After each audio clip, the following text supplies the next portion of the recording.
I'm with the Virginia SBDC Network. For those of you that are not familiar with our organization, the Virginia Small Business Development Center is a partnership program between the U.S. Small Business Administration, George Mason University, and local host institutions throughout Virginia. With 26 locations across the Commonwealth, we provide training and technical assistance to small businesses and their local communities. Our one-on-one advising services are available at no charge. Today's webinar, Mobile Apps, How to Plan, Execute, and Launch, is presented by the Virginia SBDC Network. Please mark your calendars for the next webinar in our Digital Bootcamp series, Keeping Up with Digital Marketing, A's for Your Q's, ChatGPT on February 6th. We are recording today's presentation, and it will be posted on our website, virginiasbdc.org. Due to the large number of participants, everyone's microphone is muted, and the chat feature is turned off. But if you have questions during the presentation, you can type those into the Q&A box, and we will adjust them at the end of the session. We have also enabled the live transcript function, which you can show or hide via your own meeting controls. And now it is my pleasure to introduce our presenter for today's session, Cameron Nelson, Technology Advisor for the Virginia SBDC. Cameron has over 19 years of experience in technology and is a senior tech consultant in Silicon Valley, helping Fortune 500 companies improve their digital marketing and e-commerce. At the same time, he also founded several tech companies, including a software-as-a-service website for tree preservation and a blockchain platform for nonprofits. Cameron is accomplished in language, culture, has an MBA and MA. He believes new technology products have the ability to help shape our world for the better. Please join me in welcoming Cameron Nelson. Thanks for the introduction. And hello, everybody. Welcome to this session on mobile app development. We're going to be looking at everything from, is a mobile app the right choice for your business, and how are you going to monetize it and make a profit from it? And if you decide that it is right, how do you actually go about planning that, developing that, and launching that to get the most out of it? Now, I think this is a pretty relevant topic. As we know, apps have been continually on the rise year over year. More and more businesses, both big and small, are turning to apps to attract new customers and to sell their products. Whether they're services, whether they're physical goods, apps have a wide variety of use cases, and we're going to explore some of those today. Now, of course, with your business, you know specifically what you're selling, so think about how this relates to you, to your product or service, and at the end, we'll have some time for your questions. I hope we can get to all of them. So if you have any questions, feel free to jot them down and we can go through those all at the end. And with that, let's jump right into it. So the first thing I want to talk about is, our app development, is it a strategy that's going to work for your business? Because every business is different and there's no one right answer that's just going to fit everybody's business identically. So we need to look at some considerations and some factors here to see if it's really the best path for you. The first thing we should talk about is the mobile app market, which is the Apple iTunes Store, the iOS Store, and the Google Play Store, which are the two main app stores. It's very crowded. There are a lot of apps out there and more being added every day. I mean, hundreds of new apps being launched every day. So it's really essential that you have a strategy and a marketing plan for your mobile application well before you spend any time and money developing it. One of the biggest mistakes I've seen from entrepreneurs and business owners thinking to develop an app is kind of jumping in with spending some money without having thought through the strategy and the marketing aspects of it. And that's a big risk, because you just end up maybe not having the app designed in the right way or meeting the right needs of your target customers. So let's talk about these two stores in a bit more detail. The iOS, also known as the Apple Store, has at last count about 1.8 million apps. And there's been about $87 billion in total sales in 2022. Last year, we have real reliable records for the entire year. I'm sure 2023 will be available soon, but this gives a good indication. And that was a 2% increase over 2021. So the iOS Store has been on a slight increase in the number of apps and, more importantly, the number of users paying for those apps. The other store is, of course, the Android or the Google Store. Now, there's far more apps on this store, as you'll see, almost 3.7 million. However, they've only had 42 billion in total sales in 2022, and this is an 11% decrease. So what this shows is that a couple of things. There's more apps for Google, but overall, they're being able to be monetized less. And also, the iOS App Store is gaining in revenue slightly, while the Android Google Store is decreasing rather significantly. These trends have been pretty steady into 2023, and I expect to see them continue in 2024. So there's a few, challenges here with either one of these stores, and you just kind of need to know which places you're going to have your target market on. And we're going to talk about that on the next slide. But the next thing you should ask yourself is, are you going to be ready to invest a sizable amount of money and time in developing your mobile application?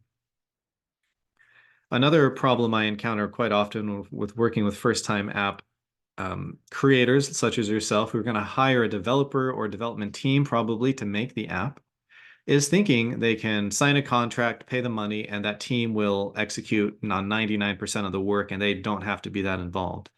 It is not that case. That actually does take a sizable amount of time, up to an hour or two almost every day. If you really want to be on top of the development and making sure it's going well, you do need to be your own project manager. There's no substitute for you being actively involved if you want to get a good product at the end of the day and make sure your money is well spent. And so if you're, on the fence about that, let's, keep going through some more information, and maybe you can give you an idea of if this is something you feel like you want to commit your time and your money to. So of course, there's advantages of having a mobile app for your business or your startup. Mobile apps are used by billions of people around the world. So it's a huge market. It's a growing market overall. And it's both, Virginia-based businesses can benefit, US-based, or businesses selling internationally. It provides you a great opportunity for engagement with your customers. The app reviews and your ability to comment on user reviews of your app give you direct feedback channels, and you'll often see the company who created an app responding to a comment, either favorable or unfavorable, in the reviews of their app. So this gives you good engagement, and you can judge how the market's taking your app. And there's a nice feedback loop where you can get back in touch with those customers and help resolve their issues. Thirdly, it provides an opportunity for increased customers and therefore sales and revenue.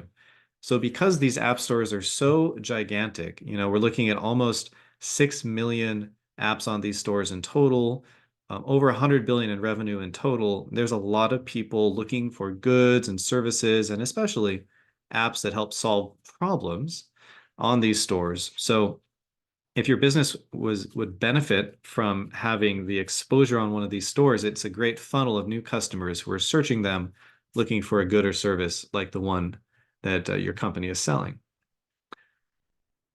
Fourthly, there are numerous ways to create mobile apps, and we'll go through and talk about some of those here. But you're not stuck to just a one-size-fits-all solution.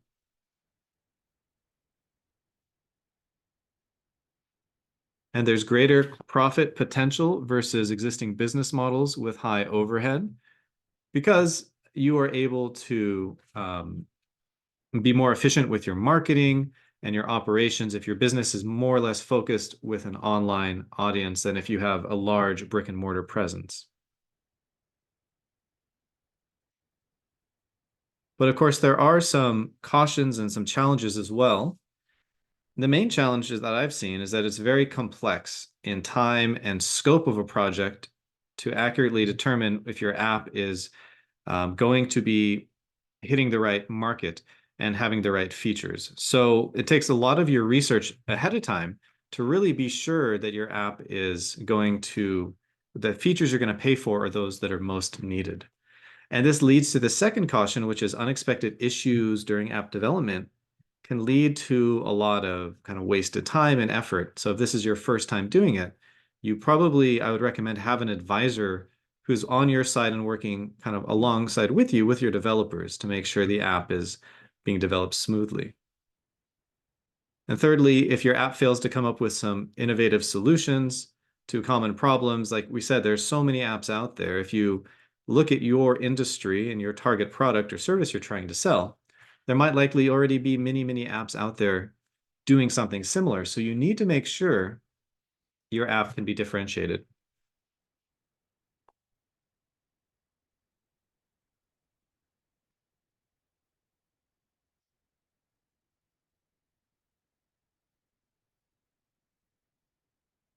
And bear with me 1 second. My presentation is moving a little slow. Looks like we jumped ahead of screen. I'm trying to get us back on track here.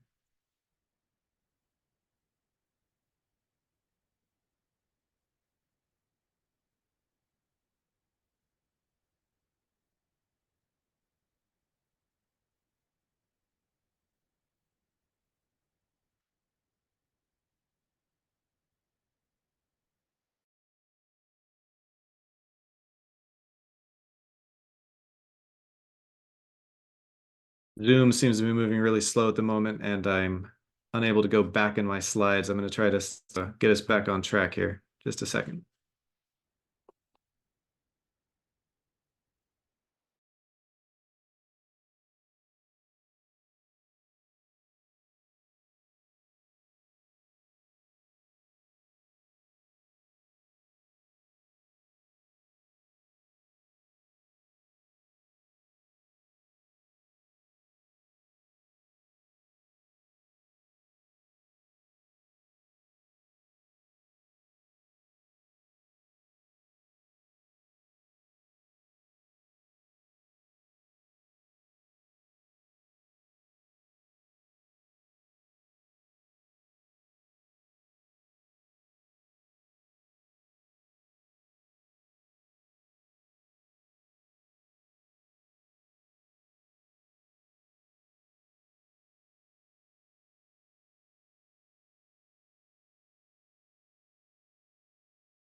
Hi, everyone. I just wanted to pop in. I think Cameron's coming back now, and hopefully we'll have everything updated. Thanks for Yeah, your patience. I I think, believe I'm back here. Apologies. no My worries. Zoom froze and crashed, so I had to restart it all, but I am resharing everything and we should be ready to go. Hopefully that doesn't happen again. Awesome. Thanks, Cameron.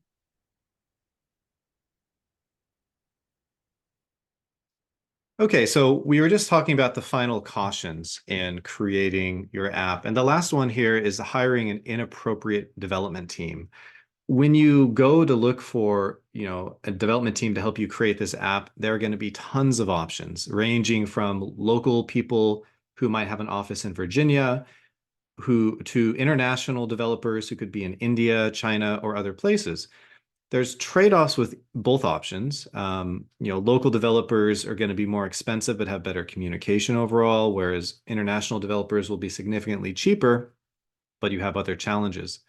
We're going to talk specifically more about that question here in a moment.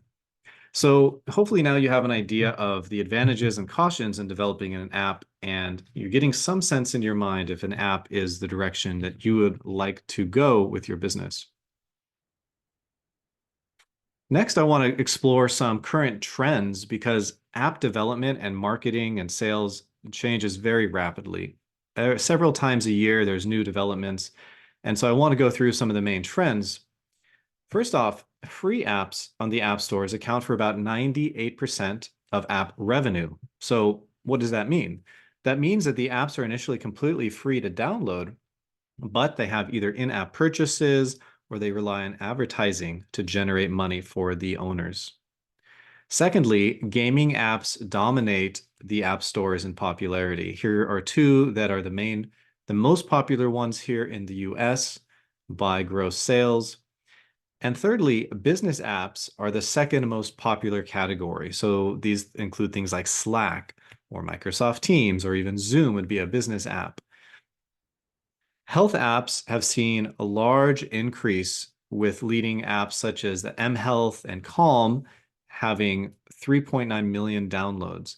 And I think a big reason for this, we've seen an upsurge in mental health issues during the pandemic. And I think a lot of us can relate to, the stress and the challenges people faced. And also the number of apps that came out to address those really blossomed. So a lot of money being spent by users for health apps. And finally, millennials are a key demographic when it comes to apps. They represent the majority of app users. And in a recent survey, it's been seen that they often have, on average, 67 apps on their smartphones, but use around 25 regularly. So what it means is that if you're going to have an app and you're targeting millennials, say, you're going to have a convincing reason why they want to use it, and not just have it be something they install but never turn to.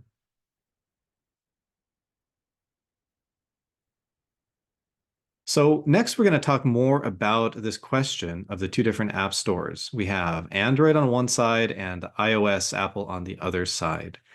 So when we're looking at a platform, and when you're considering one or both of these, you should think of some certain criteria to judge them by. First is the quantity of the apps and the quality of the apps on these stores. Secondly is the size of the platform. Third is that the development process, and how swift and how expensive or inexpensive it is. You should think about the approval process for getting your app approved on the store. And of course, the cost considerations, which is generally the primary deciding factor. So some differences. Android runs on the Java platform, which is its code base, and Apple runs on one called Swift. Market share wise, Android has about 87% market share, and iOS or Apple has 13%. Now, this is globally speaking. In the US, it's much more 50-50. But if you're targeting even a hint of an international market, Android has much more market share outside of the US. The next is the development complexity. Android generally takes a little bit more time to develop than iOS, and iOS on Apple takes a little bit less time to develop. The approval process for Android is quite short, and this can happen within 24 hours. Whereas at Apple, if you're submitting an app for the first time, this development process can take much longer, days or even weeks. If they're finding things that they might consider somewhat suspicious or uncertain in your code, they're going to do a deep dive and check that out. Now, one benefit of that is Apple has less apps, statistically speaking, that have malware or viruses than Android because of this difference in the approval process. So hence why Apple kind of has a more premium image to its apps than Android has. The development cost tends to be a little bit higher with Android than with Apple because the coding language and the time it takes to develop is a little bit longer with Android. And demographics, Android favors in general a lower income demographic, whereas Apple users tend to be higher income demographic. And this is clearly shown when we look at the revenue breakdown, where Apple had fewer apps, but much more revenue being generated from those apps. And this is exactly because a higher income group tends to use Apple products. So cost-wise, when it comes to launching your store and then paying for your app over time, Android charges a one-time $25 fee, plus a 15% commission on all of your sales for the first $1 million you earn in revenue, and then it doubles to 30%. So if you earn $2 million in revenue, the first million you're gonna pay 15% of that, or 150,000, in a fee to Google. But then between $1 and $2 million, you're gonna pay a 30% fee.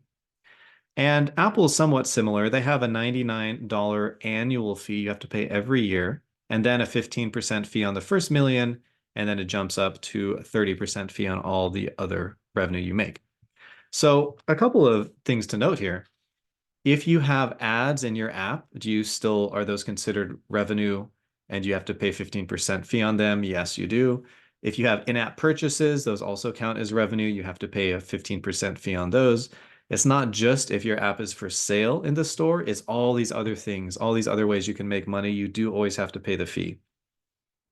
Famously, Uber got in trouble a couple years ago for trying to direct people to pay outside of the the tracking system the app stores have to determine this fee. And of course, being Uber, their revenue was in hundreds of millions of dollars, and they were avoiding paying fees on that because they were being sneaky and found a loophole. But eventually, the app stores caught them and made them pay the back fees. So it did not work out well for Uber, and it's really not possible to get around these fees. But if you have an app that's mainly designed to educate people about your business, and then they come into your business and they pay you with a credit card in your store, or they even go to your website and buy a product, you're not paying a fee on those sales because those are not in the app. The app is more of a gateway to show people that you exist and to get them interested in your product.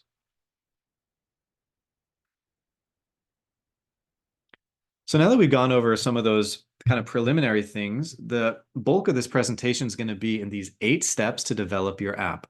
We're going to talk first about market research. We're going to think about who your target market is. And this is a very important first step to take before you develop your app, because your app's usefulness is going to only be as good as the problem that it solves. And also, how do you get feedback on your idea? Step 2 is scoping the app or defining the features your app will have. You're going to identify both critical features and also things that are kind of nice to have features but might exceed your budget, and define what is called in this industry the minimum viable product, kind of tying together the most critical features that your app needs to have some measure of success. Step number 3 is how do you find a developer and how do you set your budget? We'll talk about local versus offshore options.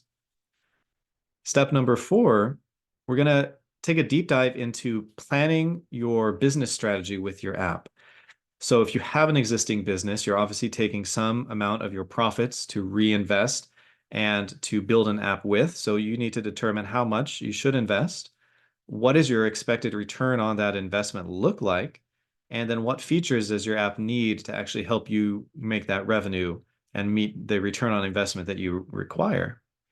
And also here, we'll look at different revenue models for the app, including the paid ads and the in-app purchases, to see which one makes the most sense for you.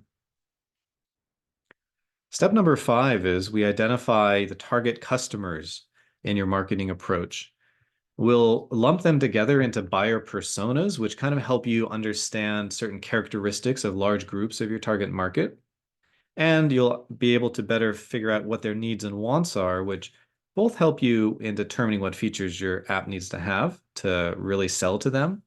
But also when you create your marketing text and your images and your videos, whether it's on your website or social media channels, determining your customers' wants and needs is a really critical step first, so you know what to talk to them about on your marketing channels. Step number 6 is we'll talk about how to correctly build a prototype and an MVP, and how to incorporate user feedback on this design as an essential step of not wasting too much money in developing your app.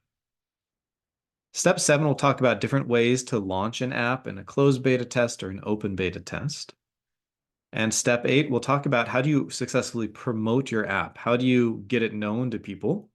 How do you convert leads that you've gotten through your other processes here into the paying customers you need?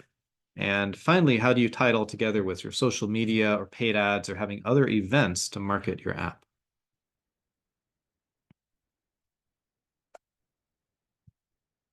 So the first step, and a step that some people will get to and not go beyond, is market research. And I say not go beyond because sometimes you have an idea and you just can prove by doing the initial market research that you shouldn't proceed with making it. And that's okay. I've worked with app, creators who had an idea, and if without sufficient market research, I've seen several times when they've made an app and they thought it would be great, but it failed for one reason or another. So the purpose of this process is to make sure you don't fall in that category, because I'd much rather see you do research on your idea first and determine it's going to fail before you spend too much time and money on it. So the first step are interviews, gathering data, speaking to people who are your target market for this app that's going to sell a good or a service or make money some other way. Gathering that data through interviews is a crucial step that can't be ignored. I think anywhere between 10 and 100 interviews is a fine number to aim for. Obviously, the more you get, the more confident you can be that there's a market out there for your app. If you have 10 interviews, 10 data points, and they're all very positive or very negative, that might give you enough information. It really depends on where your comfort level lies. Do you want a lot of reassurance this is a good idea or not? Or are you okay moving forward, spending more money with a little assurance? And so the interview process is very important to get that feedback. Now, as you interview, make sure that your focus of the questions you ask is narrow. You want to collect data on certain specific things you're trying to figure out. Don't ask broad, open-ended questions and get so much different data talking about all these tangents that it's not focused, because that won't be helpful. So you want to end up with feedback you can act on and make decisions on. And a good way to gather feedback is, of course, using some sort of a survey form. And here are 4 examples. These words are all links to these platforms, and don't worry, we'll send you this presentation later, so you don't need to type these down. You can click on them in the presentation link when you get it. But some of my favorites are Typeform, SurveyMonkey, or Google Forms, all of which have a free level and you can pay to get more features. But creating a survey and collecting the data should not be a blocker for you. There's a lot of platforms out there that make that really easy. You just need to think of the specific questions and make sure they're targeted, and make sure people follow through and give you the feedback. So you might take a lot of reminders and talking to people and reminding them. And fourth, don't forget to be thankful when people spend their time to complete your surveys or your interviews, whatever form they might take. You can do this verbally, over the phone, with an email. Make sure you say thanks, and also keep a list of them, because a lot of them can become your future target market and your early users of your app. And if they really like the app and they feel like they've been involved in the creation of it because they gave you valuable feedback, they might become advocates for your app and actually tell their friends and their network about the app. And this is a crucial phase not to be ignored in helping you to promote your app essentially for free. So this relies on your networking and your communication skills, but follow up with those people and make sure you say thanks and make sure you stay in touch with them with updates about the app development and how it's going. So let's say you've done your research, you've spent a couple weeks or even a couple months, you've gotten 50 good interviews, 50 surveys back, you have data, and you're confident you want to now invest the money to start building it. Before you hire a development team, you're going to scope out the app, and you're going to do what's called creating a minimum viable product. And the way you do that, if you look at the chart on the left, if your app is going to have different elements that it needs to encompass to be useful, let's say it has to have a good design, it has to be usable, it has to be reliable, and it has to have the functions your app needs. So this is kind of a generic look at an app. You don't want your MVP to be the bottom layer. You don't want it to take all the functional and do 20% of the functional and ignore the other pieces. You want it to take a little sliver of each piece, and that's going to make an app that actually meets all of the needs of the app and the needs of the users, but not 100% on any one category. So the process benefits for taking this approach are that you can build what's you consider the core app first, or the core features your app needs to be able to communicate with your market. You don't build every feature 100%, because that would generally take too much time and money. You're going to focus on building a small sliver of each element, and that would be the core app. It gives you an opportunity to do early testing and get feedback before you completely build, say, the function of your app while ignoring the other aspects. If there's a problem with the functions, you want to find that out when you only built a little bit of it, and you can then quickly solve that as you move forward. It gives you more time to gather feedback from your target market and your target users, and it gives you much quicker access to getting an app in front of people. Let's say you're 50 survey respondents, you can get the app in front of them and get some validation. It's still not too late to stop and give up and cut your losses at this point because you're not in for too much money. You're basically spending your own time here, but you haven't invested heavily. So you can get more validation in the app as a beta product, as an MVP. And therefore, companies and startups who follow this practice spend less time and money to develop their app, and they develop it more successfully than those who don't use this approach.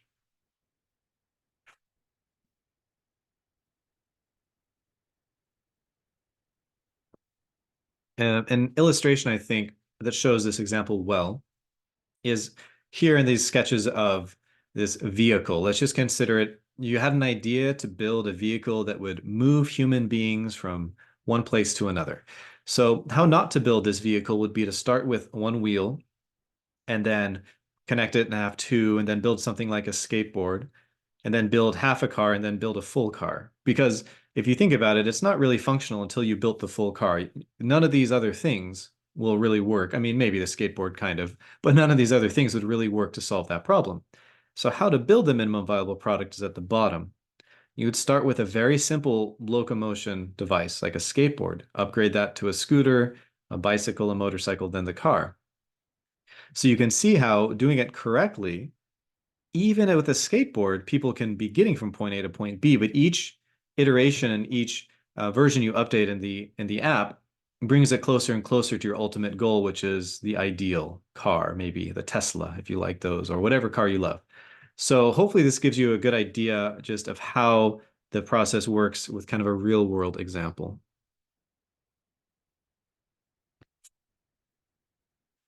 So next, I want to talk about your different options when choosing a developer. So let's say you have scoped out your MVP, your minimum viable product, and you're going to follow the method shown at the bottom. You're going to start with a basic mode of transportation and finally, hopefully build up to a car eventually. And now you're looking for a development team that can start this journey with you. Well, being US-based and Virginia-based small businesses, you're going to have options here in Virginia and across the US. You're also going to have options offshore. India, China, and Eastern Europe are the most common locations for lower price developers. So when it comes to the quality of the app, and I'll speak from the experience of developing around 50 apps with small businesses, essentially being their advocate and being in the process with them, and also developing some apps of my own and with other startups I've worked with more directly. So I have experience with around 50 apps. The quality is generally very, very similar. And I think of this, and I explain this in the sense that an app, or as with any computer coding, is very mathematically based. And people in India, China, or Eastern Europe, they can do math just as well as people in the US. So when it comes down to it, the quality of the apps is generally very similar.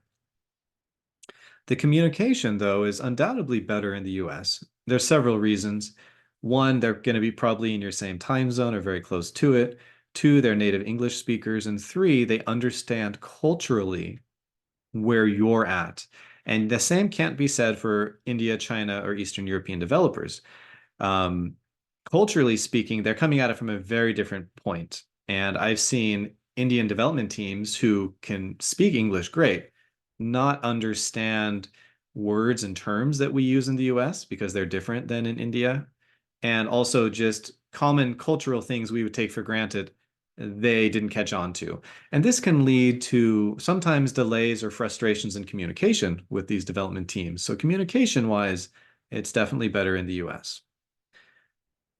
Third is the time. Time to develop an app is very similar in both cases. Cost to develop an app, on the other hand, is always going to be more expensive in the US. So I'm sure a question a lot of you are thinking right now is, well, how much is my app going to cost? Without knowing in much more detail what your app will do and the features it needs and all of that, there's no way for me to give an answer, though I can attempt to in the Q&A section at the end of the presentation.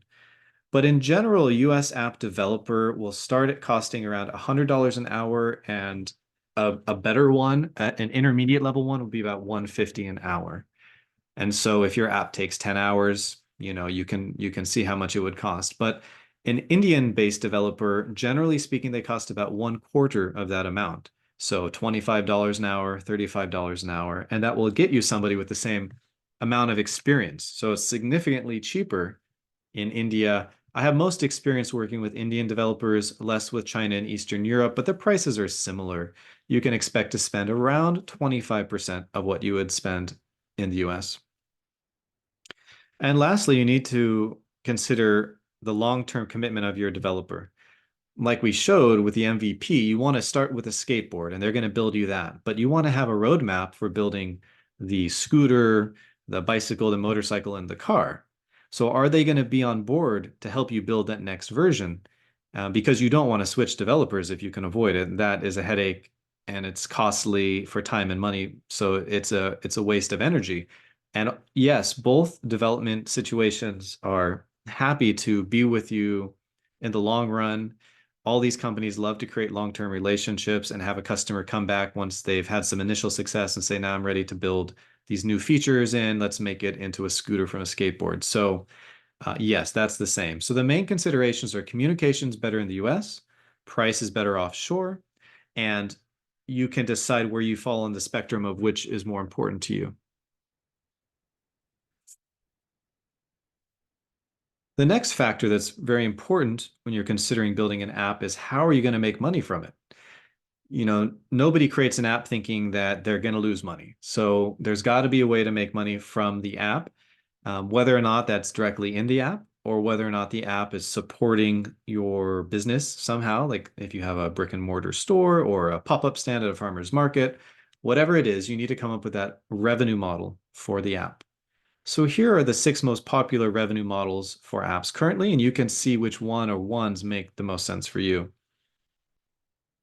The first model is the in-app advertising. We've all seen this. Most of us hate this, to be honest. It's where there's the little banners that constantly change in your free app. And the way you make money from this is, I think the latest statistics I read said that on average, for every 100 people that see an ad banner, 1 clicks on it, and you get something like 10 cents or 25 cents for that click.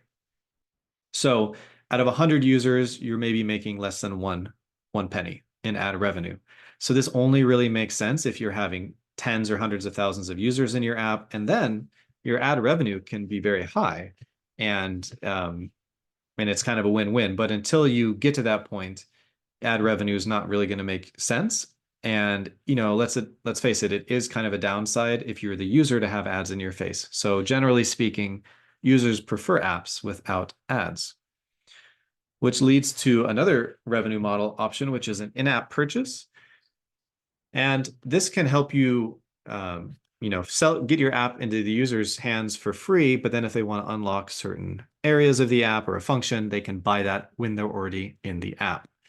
And you will pay, again, 30% of that fee, the revenue you make to the App Store as well, between 15 and 30% as a fee. For subscriptions, this would be either a monthly or an annual subscription. It is nice because it gives you more consistent cash flow. If you have 100 users each paying $20 a month, you can very easily see your monthly revenue, which is great for planning purposes. However, having a subscription model just doesn't make sense for some app types. It's got to be a type of app that's updated regularly with new content or something valuable, so people will keep paying that subscription. A freemium app is one that's similar to in-app purchases. It is it's free to download and use, but there's certain areas that are off limits until they upgrade.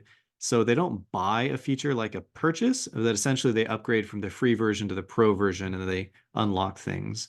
It's just a different way of thinking about the same basic thing where the basic app is free, but then you hope to upsell people once they're using it and once they love it.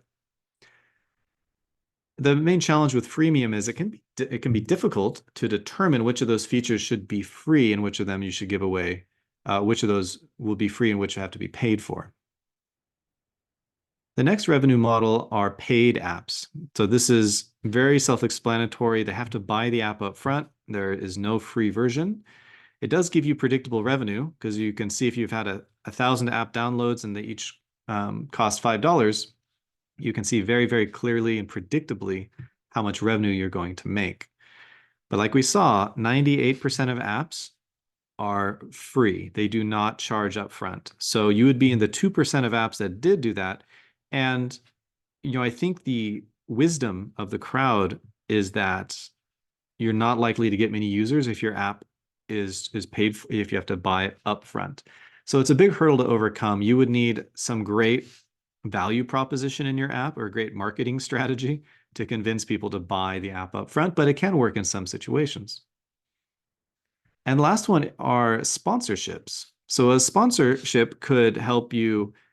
You could have ad, or you could have listings to a product for sale on somebody else's website, and they would essentially give you a little bit of the revenue they make from users from your app. So they would be, in a sense, a sponsor. You'd be making revenue from that method, and you wouldn't have any ads to be displayed or even any in-app purchases, but you could be still making revenue. However, for a sponsor, say a manufacturer of some product, who want to partner with you and go through the time to set that up, you've got to have a large user base already on your app. So sometimes you can pivot to this if you already have a large user base and you think, it might be nice to have a tie-in with some company. They would, pay you 5% commission for the sales you send them through the app or something like that. So that would be a sponsorship situation. So these are the 6 main revenue models, and hopefully you have an idea of which one or ones might make the most sense for your app.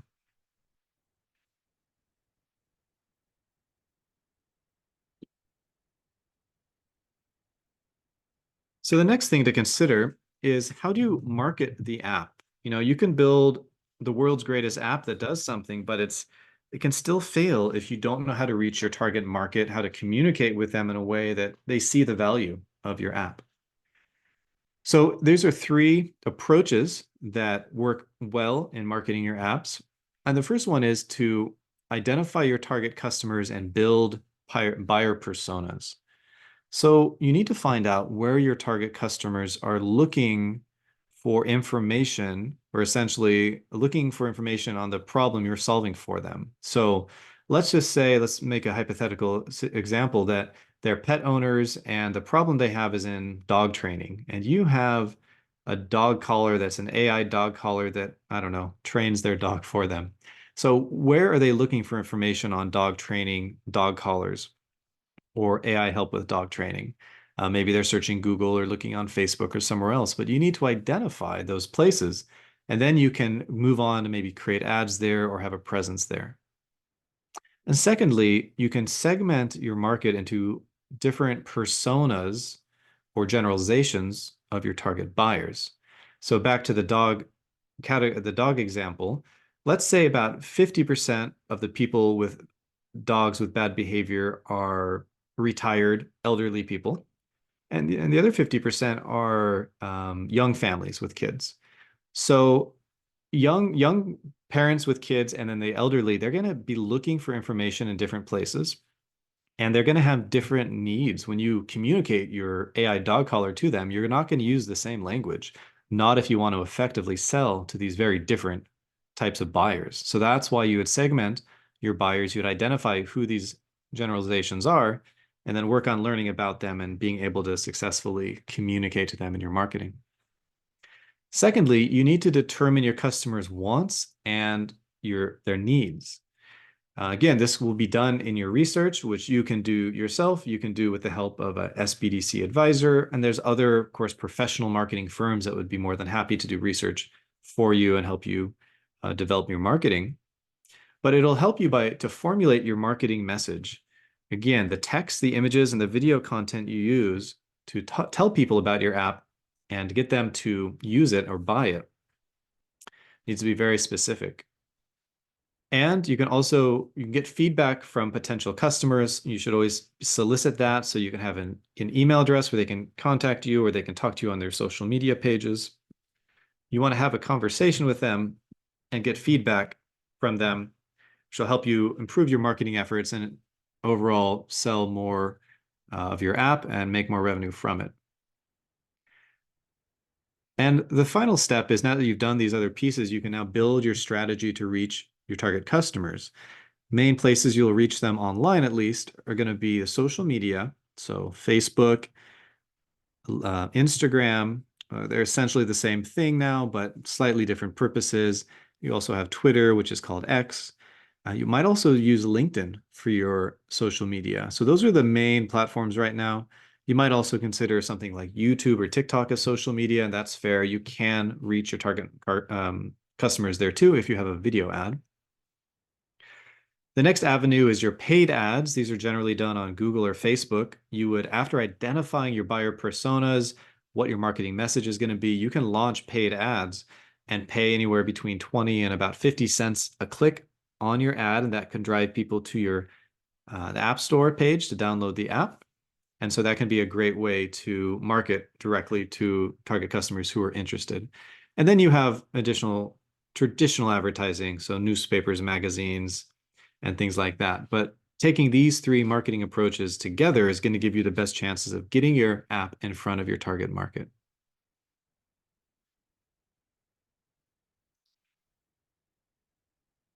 So another important aspect of the app development journey is building a prototype. Now, you can leave this up to the developers you hire if you'd like, but I always recommend that you will take a stab at this first because it lets you be creative and kind of sketch out and mock up what you think the app should look like and how it should flow. You never really want to leave this totally in the hands of development teams because they don't know your target market as well as you do. They don't know your product as well as you do. And every little nugget of information you have about your product and your market goes a long way in informing how the app should function and behave. For example, you can be incorporating a ton of user feedback you've been getting ever since step one of doing interviews. And you can have live chat systems set up. You can have your app website set up. And you can also be active on a chat platform like Slack or Discord, which offer communities that talk about apps. And you can encourage some participation and communication about your app there. As I mentioned, you can do surveys, and there's some more ways to analyze the feedback is ask specific questions or about aspects of your app or their experience using the app in the survey. And you can also build in a little, in-app feedback button. You've seen these, I think there'll be a little chat box and you can send a message to the app developers or have a form somebody fills out in the app and sends it. So these are great ways to get user feedback.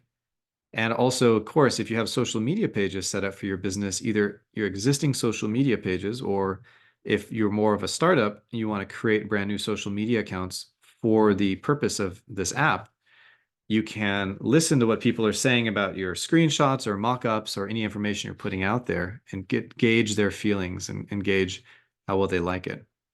So these information should all inform the wireframes of the app. And creating these wireframes, like the example here shows, is not very hard. You can essentially start with a blank canvas and drag and drop a button or a text placement or a login screen or a forward or back buttons and various other elements. And you can just kind of create what you think the app should look like and how it should flow. Now, your development team will probably have some suggestions, and that's great. But at the end of the day, you're the one with all the data and information from your surveys, and you're the one making the decisions because the success or failure of the app is a primary concern to you. And the development team is never really as committed to the ultimate success as you are as the business owner. Here are a couple wireframing tools you can try out quickly and for free. They're all quite easy. And again, these are links to their websites, so you don't need to write these down, but they're Just in Mind, Mockflow, and Adobe XD, which is by the makers of Photoshop. These are all great just beginner wireframe platforms that you can hop onto and start creating a wireframe.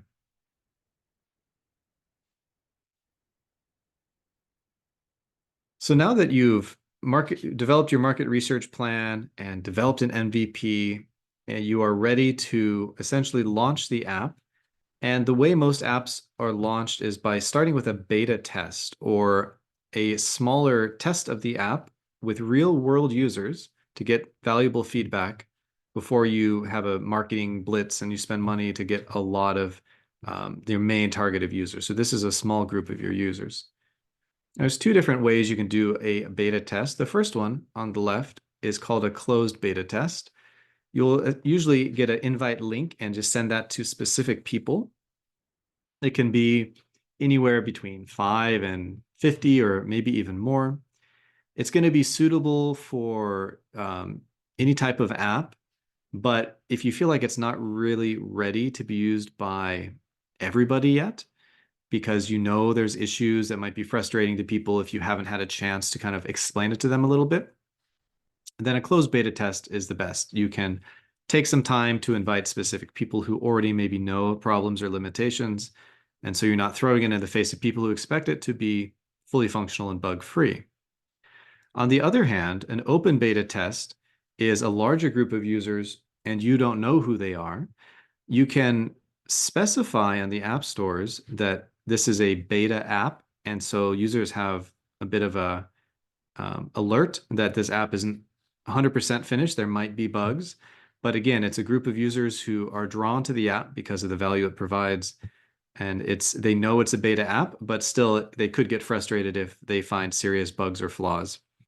So you can decide what you're comfortable with, a closed beta or an open beta. But in any case, spending a couple of months in a beta test is a valuable time to get early feedback on the app. And you're still able to work with the developers to make changes rapidly before you launch the app and move into more of a marketing type phase with your business, with your app launch.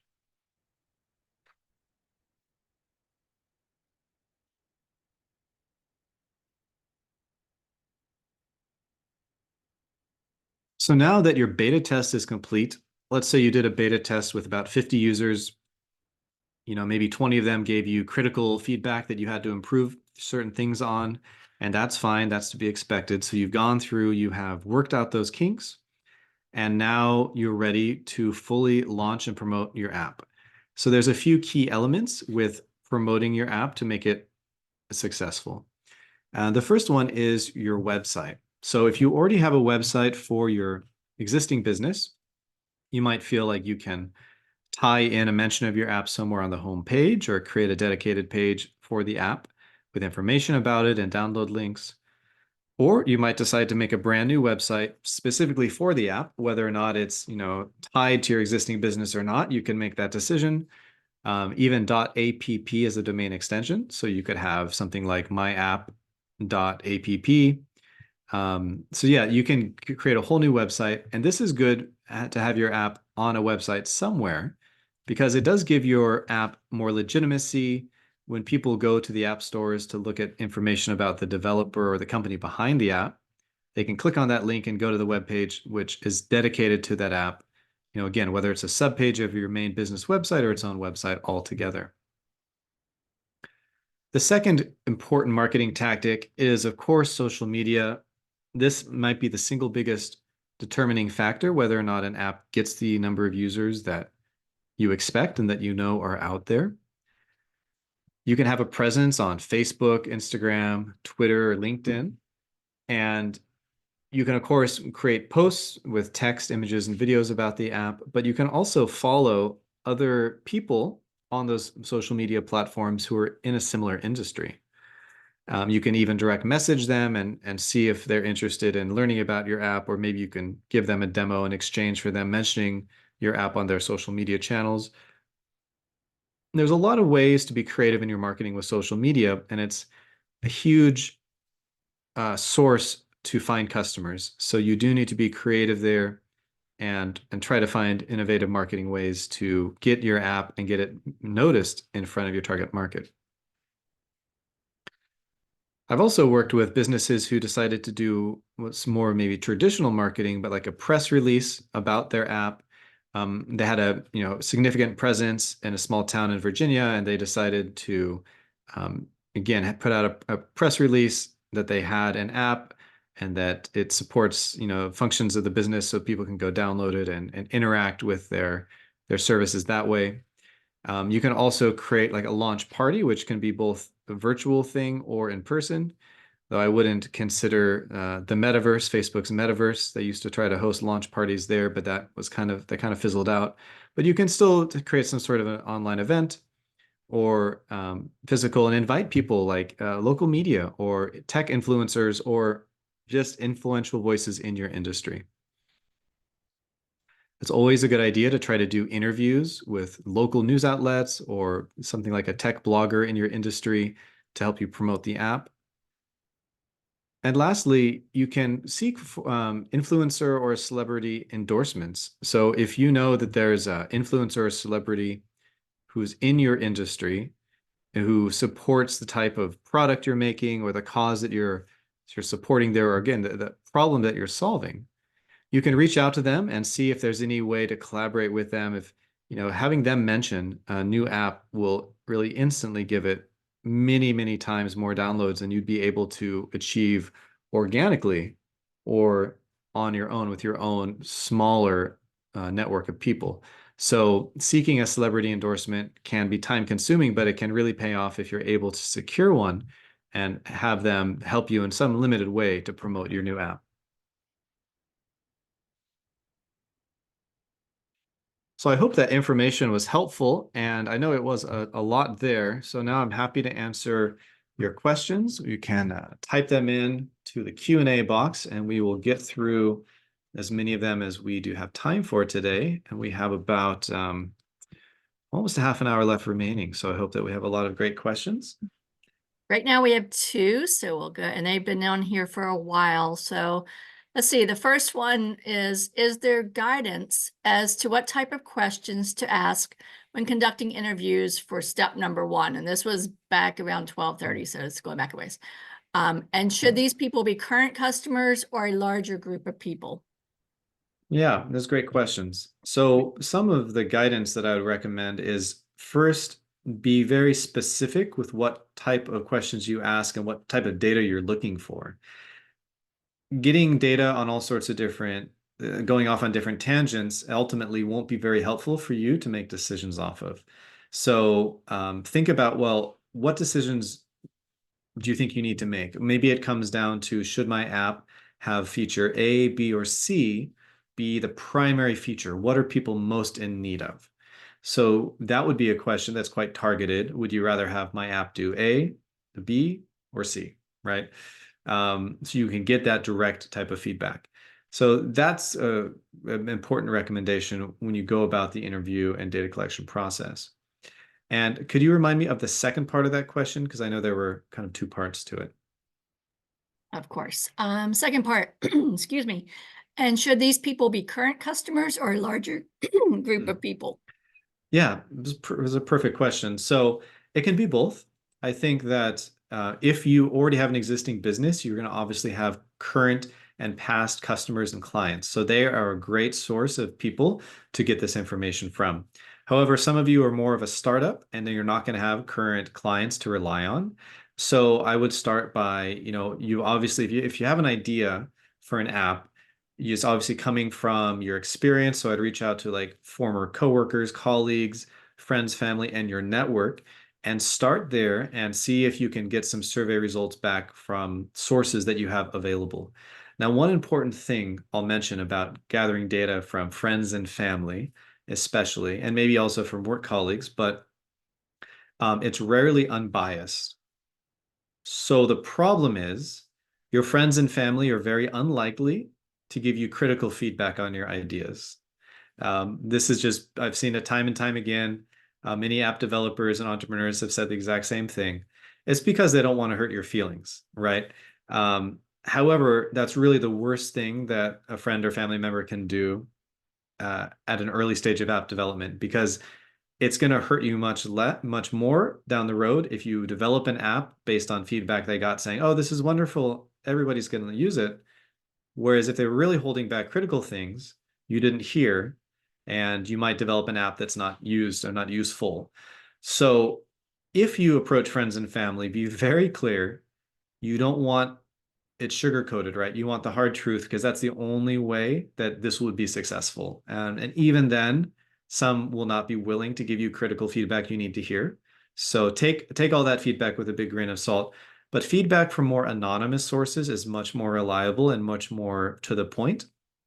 And so for that, looking in your work network or friends of friends who don't know you as well can be a much better gauge of the relevance of your app to their needs and to the problem you're trying to solve for them. Okay, this next question, it came in when you were talking about social media, paid ads versus traditional advertising. The question was, how do you learn where people are looking? That's another excellent question. Well, basically by doing research, every industry is different. So where I look for data about this would vary a lot. I mean, if you're again in the dog training industry, there's certain publications that would be important. You know, there'd be in print things, there'd be online things, there'd be events. So that's just one example. But whatever industry you're in, you need to think about, well, when people are shopping for that good or that product or that service, where are they shopping? You know, are they shopping online? Are they going to a farmer's market? Are they going to a mall? Um, are they searching? Are they looking on YouTube for how-to videos? Like whatever it is, it does come down a lot to the good or product you're selling. But if you're creating an app to support a business or create one, you should probably already have a good idea of these customers and the problems that the product's solving for them. So just use the knowledge that you have already and just think like a customer would think and also talk to people, right? Make a list of 10 or 15 or 20 people who might be interested in a product like this and say, well, you know, when you're looking to find a solution to this problem, where do you go to look, right? It can be that simple. You can have phone calls, video chats, or send emails, but generally emails don't get answered as much. So I would try to like just get in front of someone and just talk to them because a lot more will come up in a phone conversation. You'll learn more details than they might not just type in an email. If they answer your basic question, they might not give you those additional details. So hopefully that's helpful. Next question, any comments on using Flutter to develop for iOS, Android, and web all at once? Is it truly write once, publish anywhere? Okay, great question. So Flutter is referring to a programming language. And as you saw, like on the second slide, Android is using Java and Apple is using Swift. Those are the languages. So Flutter is a third language, and Flutter attempts to write one app and have it launch and work perfectly on both of those big platforms. Um, so I'm not a professional developer. I've worked with the teams a lot. And so, you know, I don't have expert insight into Flutter, and I also don't know your use case specifically. But what I'll say in general is that those types of coding languages that will launch on both stores and even create a website, they work sometimes. They work if the app is not too complicated. But as soon as you start trying to do more sophisticated things in your app, let's say you want to have activate the phone's GPS and put their location on a map or plot their driving direction somewhere. As soon as you start tying in sensors of the phone or more sophisticated things, from what I've seen with Flutter and the similar ones like it can fall apart because the way you write that for the two different platforms is quite different, and Flutter can't always make that happen perfectly. So there can be bugs. But ultimately, it comes down to analyzing the features that you're planning on putting in your app, and then choosing an app development team and letting them analyze the specifics and also use their most up-to-date knowledge of Flutter and the various options to give you a recommendation. And you can even talk to 2 or 3 different app developers before you hire one. And you can ask them, well, is Flutter a good option for me based on the specifics of what I'm looking for? And you can then see if they all agree that Flutter is or is not, and some might disagree, can help give you insight into how professional they are, how much they really understand your app and what it needs to do based on their response to that question. So it's a good way to evaluate them before you hire somebody as well. Great. We do have a couple more questions popping in. When searching for an appropriate developer, do you have recommendations where to begin? So my best recommendation is to have a referral from someone who's actually worked with a developer and worked with them recently. So the Virginia SBDC has a great network of developers. We can refer to you if you're here in Virginia or even if you're outside of the state. We have networks of developers who are local ones, but also those overseas that can suit a smaller budget. So my first step would be to get a recommendation. You can email help@virginiasbdc.org. It's up on the screen here. And that will get you in touch with our entire state network, and we can certainly help give you some developer recommendations. Other than that, you have, of course, a Google search, but that's going to reveal so many hundreds and thousands of developers all claiming to be the best. It's almost impossible to narrow that down with much assurance that you're picking the right choice. And another option are freelancer platforms like Upwork or Fiverr. And you can go there to search for Android developer or iOS developer, and there's hundreds and thousands of developers there. Sometimes they can work out really well. You can see their work in a portfolio. You can chat with them before you hire them. And usually those platforms like Upwork and Fiverr give you some sort of a guarantee where if the developer doesn't follow through creating the app that you agreed on, those platforms kind of help reimburse you somewhat. You should read their terms and conditions. So they give you a bit of a guarantee. So, but I think those two options, they do carry uncertainty and more risk. So I'd highly recommend you contact SBDC or another a group of business type advisors who have developers they've worked with and can give you that direct referral, which is almost always going to give you the best experience. Okay, let's see.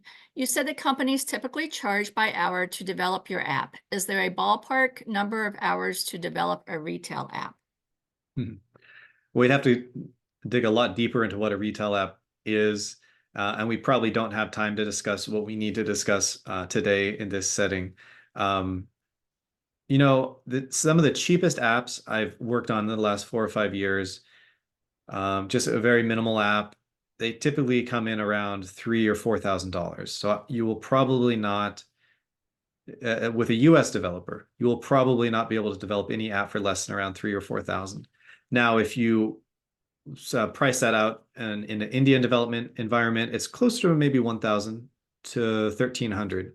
But again, that's a pretty minimal app, and it might not have anywhere near the functionality you need for your intended purpose. So yeah, it's really hard to say. It could be anywhere between that low ballpark up to $10,000 range, depending on the complexity. This might be another one that I'm going to go ahead and read it and you can tell me if you can answer it. This person would love to hear you discuss successful approaches to getting quotes from developers. They need to choose a developer who can build a browser extension that interacts with different ad exchanges, which feels specific, and I'm not sure how to filter developers on this criteria. Yeah, so that's a great question. Filtering developers and selecting them is a very important step, and it's something that I do advise a lot of small businesses on. If you can get a couple of referrals from developers to talk to, I would start there. I would at least get 2 or 3. I would email them or have somebody make an introduction. It's always somebody like me who's worked with developers a lot. If I introduce a small business in Virginia to them, they kind of give it more consideration and a higher priority. And I feel like they take more time on it because they both have a relationship with you as the client, but also me as the person referring. So they want to make sure it's a good job.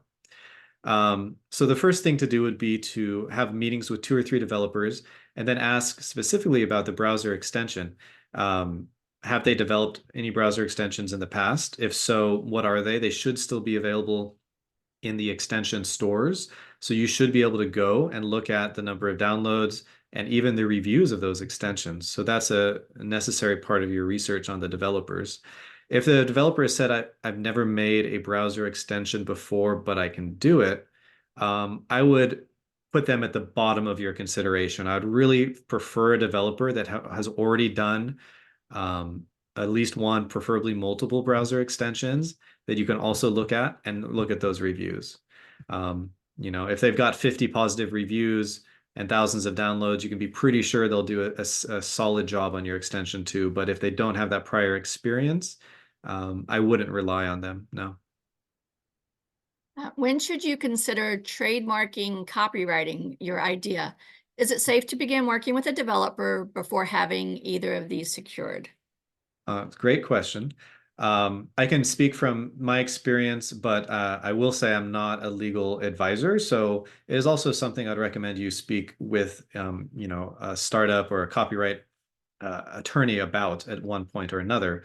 But one very common step when you meet with a developer before you explain your idea or share any screenshots or mockups with them is to get them to sign an NDA, a non-disclosure agreement. Most small businesses and startups I've worked with will do this before they meet with a developer, and a developer is more than happy to sign it. And it just basically says anything the client discloses in this meeting, the developer is not allowed to steal, is not allowed to go and take it. Of course, would it prevent a developer in the US or in India or anywhere else from stealing it? No, it wouldn't really. But if you found out about it, it would give you legal recourse to sue them, I suppose. But so yeah, an NDA is a very common step, and you can find an NDA template and customize it. It's just 2 or 3 pages, and you can make that NDA yourself, and you can also have it looked over by a legal advisor. So you also asked about like copyright and trademark. Most of the time when an app is first getting made, especially if it's a smaller app with a smaller budget, the cost of a copyright or trademark can be thousands of dollars and in the tens of thousands of dollars, I understand, depending on the complexity, just in the lawyer fees. So for most businesses and startups, that puts it completely out of the budget. So while it would be nice, they don't have the money to afford that yet. And it's also, in my experience, probably not as necessary when you're small.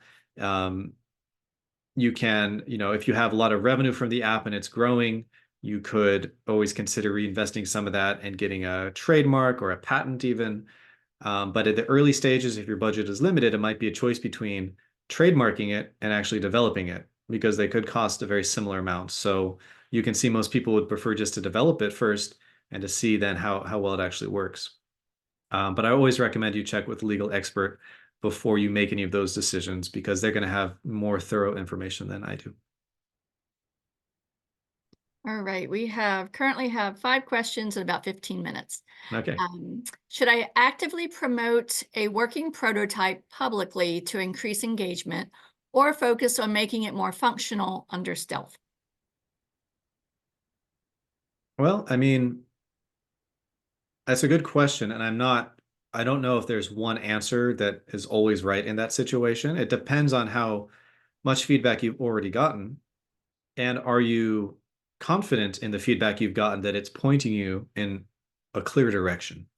The clear direction would normally be this features are very, very highly sought after, and I should focus on those, or maybe the information is saying the features that are currently in there aren't working the way people want and they don't like them and you need to fix them. So if you have that direction and you're confident in it, then yeah, I think you can work on those features.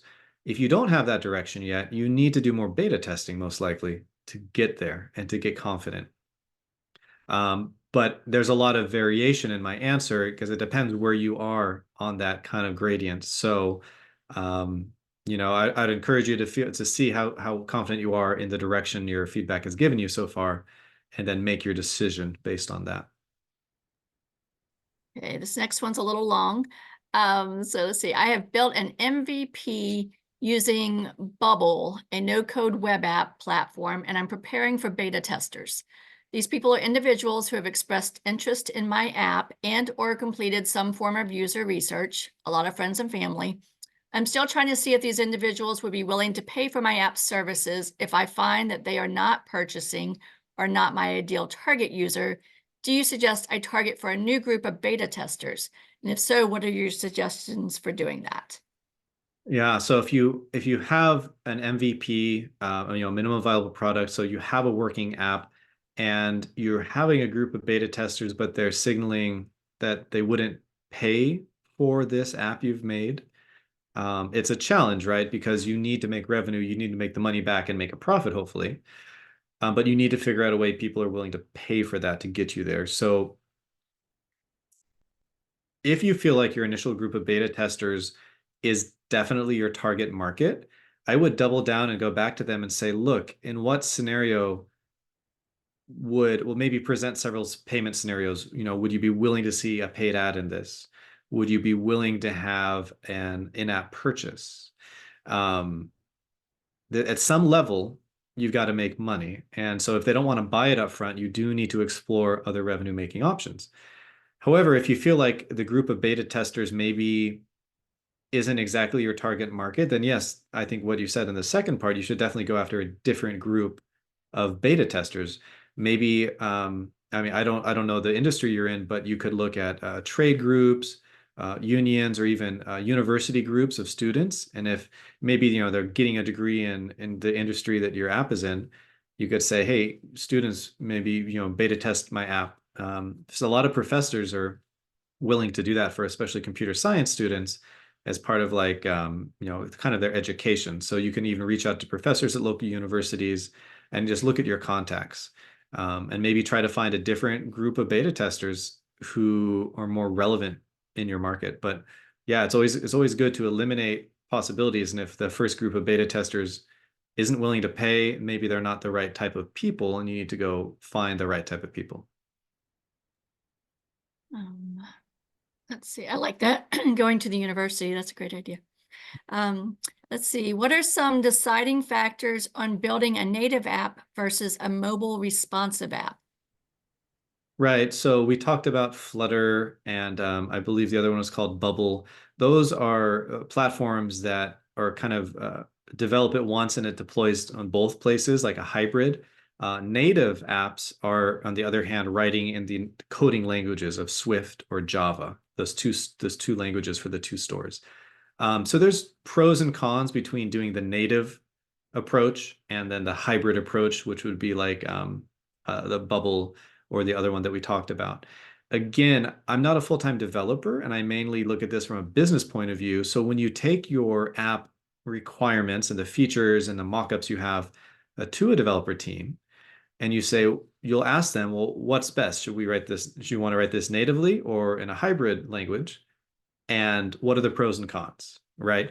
And I would ask that to a couple different development teams and see what their responses are. And if they all say, oh, this needs to be written natively because you're trying to activate the GPS and this doesn't work well with a hybrid approach, I mean, see what the consensus is, but take the developers' feedback in general, because they definitely know, they'll learn more about your business and they know more about the coding languages than I do. As a novice, how does one approximate the budget for app development from market research to launch? Mm-hmm. Well, if you're starting in step one, interviews, feedback, that can be done at zero cost. It's just your time. So there's free sites to create forms and surveys. Talking to people is completely free. So you don't really start spending money until you have chosen a development team and then created the MVP. And that could be a significant amount of money. Like we said, it could be between $3,000 and $10,000. But everything leading up into that point, you can do yourself for free. You can design the wireframes for free, or at least start. You don't have to do them perfectly, but have an idea. You can do the interviews for free. If you're capable, you can do the market research for free. And also, the SBDC has great advisors and resources to help you do market planning and market research, which will be at no cost to you. They're just through the SBDC services. So reach out to the SBDC for that. But yeah, you'll start spending money once you start developing the MVP. And as far as the total cost goes, it's hard to say, but I would say between $3,000 and $10,000. Of course, could be more than $10,000 depending on what your app needs to do. Okay, one more question. So I'm going to go ahead and put it out that now. We're 10 more minutes. So if anybody has any questions, drop them in now while we have Cameron live. So the last question I have currently is, what is your take on non-disclosure agreements? Well, I think they're a good measure to take as an entrepreneur or a business owner. As I mentioned before, it'll basically be a simple agreement that says, if you meet with another party to discuss your app plan or your business or anything pertaining to it, they can't go and create it behind your back, simply speaking. It's like any type of contract. Contracts can be broken, so there's nothing really from preventing a third party from developing your idea. But you would then have, their signature on this NDA, so you'd have a legal recourse to take against that situation. I think it's very rare. I've never even personally experienced this happening where a developer has taken a client's idea. I'm sure it does happen, but it's very infrequent. And so that's my take on NDAs. I think it's a simple, quick, and a first step measure to protect yourself. But like many legal things, it's probably not foolproof, but I would encourage you to seek the advice of a professional lawyer if you have, deeper questions about NDAs, because they can certainly answer more of it than I can.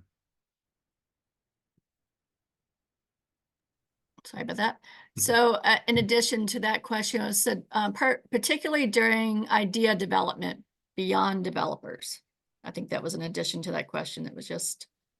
Yeah, so beyond developers, if you're talking about your app idea to colleagues at work, or yeah, let's say they're colleagues at work, or friends and family, it'll protect you in the same ways. Yes, it would say this agreement between you and this other person or this company made on this date, says that we're discussing confidential things that belong to, you, and that the other party is not allowed to go and create something similar or identical.